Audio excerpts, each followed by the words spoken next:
Hi everyone, welcome back to our channel. మనం ఈరోజు ఈ వీడియోలో ఇంటర్వ్యూ టిప్స్ గురించి డిస్కస్ చేద్దాం. లెట్స్ సీ, జాబ్ ఇంటర్వ్యూలో హెచ్ఆర్ ఇంటర్వ్యూయర్ క్యాండిడేట్స్ క్వశ్చన్స్ అడిగినప్పుడు క్యాండిడేట్స్కి ఆన్సర్ తెలియనప్పుడు ఎలా చెప్తారు క్యాండిడేట్స్? ఐ డోంట్ నో, లేదంటే ఏదేదో పెద్ద పెద్ద స్టోరీస్ క్రియేట్ చేస్తూ చెప్తూ ఉంటారు. అలా చెప్పడం వల్ల ఇంటర్వ్యూయర్కి ఒక నెగిటివ్ ఇంపాక్ట్ అనేది పడుతుంది. అలా ఐ డోంట్ నో ఇలా చెప్పడం వల్ల. సో మనకి ఇంటర్వ్యూర్ క్వశ్చన్స్ అడిగినప్పుడు మనకి ఆ క్వశ్చన్స్కి ఆన్సర్ తెలియనప్పుడు ఎలా చెప్పాలనేది మనం ఈ వీడియోలో తెలుసుకుందాం.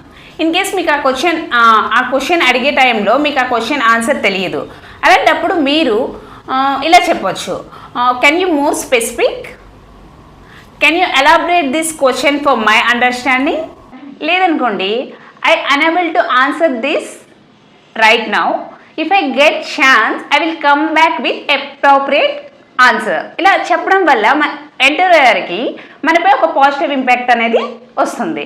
ఇన్ కేస్ ఇట్లానే మీరు చెప్పాలి అనేది సెంటెన్స్ ఫార్మేషన్ అనేది ఏం లేదు, యాజ్ అది మీ ఓన్ సెంటెన్స్గా కూడా ఫార్మేషన్ చేసి ఇలా చెప్పుకోవచ్చు. మీకు ఈ వీడియో నచ్చినట్లయితే please subscribe our channel for more content.